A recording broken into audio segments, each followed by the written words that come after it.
come here to address you about the housing bill that is before the House at the stage of the whole House committee. And we want to tell you that our members, the members of the Azimio coalition, many of them had filed amendments. And they had filed amendments as early as yesterday and today morning. But unfortunately, it looks like there is instructions. There are instructions from the Kenya Kwanza regime that that bill must be passed without any amendments. And for that reason, they are not listening to any logic. They are not listening to any amendment that can improve the bill. They are not listening to any issue that can make life better for Kenyans. So we have decided that we have instructed our members now to drop all the amendments because they are not being listened to. They are not being, engaged in a manner that can make the bill better. So we have decided now to walk out from the committee of the whole House. We are going to prosecute now this matter in the public court, and we are going to tell Kenyans who is against them and who is with them. Because what is contained in that bill is going to make the lives of Kenyans miserable. And this is not what Kenya Kwanza people promised Kenyans during the campaigns. So this is not a law-making process, as Honorable Otiende has said. This is a rubber stamping process. A bill has been manufactured elsewhere, brought it to Parliament, then it went through some, charade of public participation here and there, listening to the views of the people, and now it is being passed here, just like the way the security bills were passed in the year 2014. That it must happen, it must go through, it must be implemented. I thought the law is being made for all Kenyans, irrespective of which party you belong to, irrespective of how you voted. It's a law that's going to affect all Kenyans. So views, members of parliament here are sent by different people, different parties. So their views matter. The people who are in Azimio's views matter on every bill, because the bill is not going to affect, when it is assented to, and it becomes an act of parliament, it's not going to affect only the Kenya Kwanza people. It's also going to affect all other Kenyans, including the Azimio people. So for that reason, we think if Parliament continues doing business in this manner, then we are going to have a problem as a country. But it's a matter that we intend to address holistically in the near future. So with those few remarks, I want to tell you, instead in participating in a rubber stamping process, in a legitimate process. So I think I can allow other members to say something. This morning in my office as the whip, I had a meeting with our members who voted yesterday, yes, who voted with the bill. And they told me a very, very disheartening story. They told me that they were coerced, they were intimidated, they were told that projects that are going on in their constituencies will be stopped by the executive. Some of them told me they were called by executive members, senior executive members like PSs and ministers from the counties they come from, and told them that if you don't vote in this manner, then there is no development you are going to get. Even the little food they are distributing, some of them is out of hunger. They were told even the rice and the beans that we are sending to your constituents will be stopped. How? How can we do that? Honestly, how can we do that? What kind of strong arm tactics is that? I'm really in deep shock today that in 2024, the government of the Republic of Kenya can use that kind of tactics to make members of parliament vote in certain way. Members of parliament must always vote with their conscience, especially the members of parliament in the Azimio side. They must be allowed to vote with their conscience, they must be allowed to vote in accordance with their party position, and they must be allowed to vote what their constituents want. But if you are going to threaten them, intimidate them, their people are taxpayers. Taking development to members of parliament, areas represented by Azimio, is not a favor, it's a right. Their constituents, their people also pay taxes, just like the constituents, members of Kenya Kwanza pay taxes.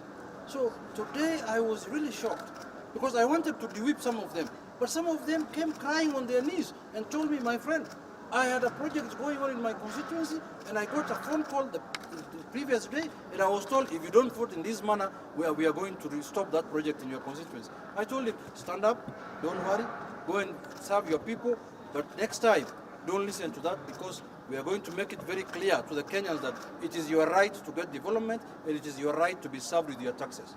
Let me explain our complaint, and then as the group has explained. Our first complaint is rushing the bill. You realize that this is only the third bill, the third day since the bill was introduced. It was introduced last week on Thursday, which is the last day of sitting. Yesterday was Tuesday, and today is Wednesday. The idea of having a bill that is as important as it is, fast-tracked within 3 days, is a matter of national concern. And for those of you who will watch, you will see that all of us members here who were present yesterday during the second reading were denied the opportunity. I was the only one allowed by the Speaker to speak because I had made a special intervention, so that the voices of all of us who are here, the voices of their constituents, has not been heard. The second problem with the bill is that it's coming at a time that there was a court case that had declared the previous provisions within the Public Finance Act unconstitutional. There are two bases for that. One is the need to examine whether national government can involve itself in executing housing projects. And yet, under the Constitution, it is clearly one for the counties. National government is only allowed to give the policy. The second bit about that is the discrimination aspect of it, that those who are employed are made to pay an amount in a very clear formula. Yet those who are unemployed, there is no similarity in terms of clarity. Those two issues have not been addressed. We had thought that they would be addressed first before you come to conceiving what the bill looks like. Thirdly, it's in terms of the bill itself.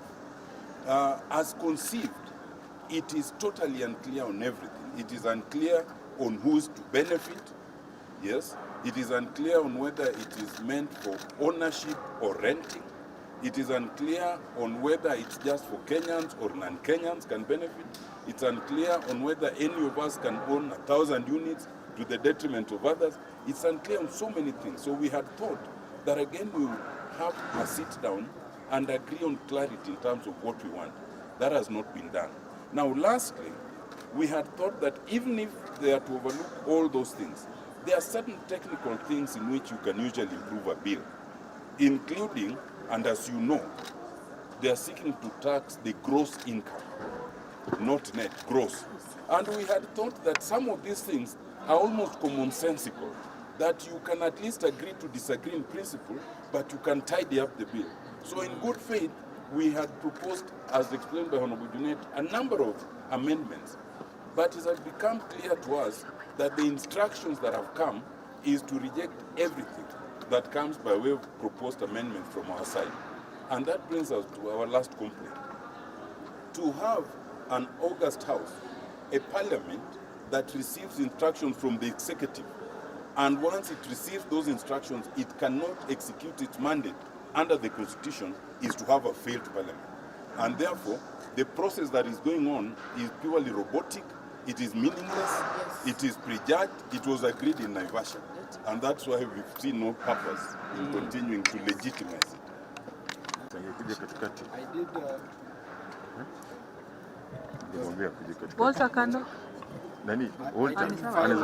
I did file an amendment. Thank you. I did file an amendment to this housing levy bill that the Speaker has since denied its admissibility, and that is one of the reasons why we've decided to walk out. Number two, as we say, housing is not an issue of concern to Kenyans. Kenyans have serious things ranging from unemployment, high cost of living, to high cost of education that should be discussed on the floor of the Parliament. Housing is a private good that should be left to Kenyans to decide on their own by providing jobs and letting them build their own houses. The government's role is to create an enabling environment so that Kenyans can build houses for themselves. The sole responsibility of the government is to work on the public goods, not private goods. Public goods like roads and merit goods like education, and also facilitating the consumption of health and education. Otherwise, we are not in support of this, because this bill is meant to defraud, to pilfer, to steal money from Kenyans. Thank you. Said almost everything. But let me just put it this way, that what Kenyans are witnessing and staring at is, what Kenyans are witnessing and staring at is dictatorship by William Ruto. I've said this before and I want to repeat it. This is the real Ruto. The Ruto we have seen for the past 12 or so months is a fake one. This is the Ruto, a dictator, one who does not care so long as his interest is served. This housing levy is serving no other person's interest but Ruto's interest. He is determined to push it, whether Kenyans like it or not, whether you are crying, he does not care. This bill is not good for Kenyans, and they know it. It's not that the executive does not know, but they still insist in pushing it, whether we make noise or not. Now, my final comment would be, I want to thank the leadership of Azimio. There was no reason why we should participate at all in the committee of the whole house, because this is already determined.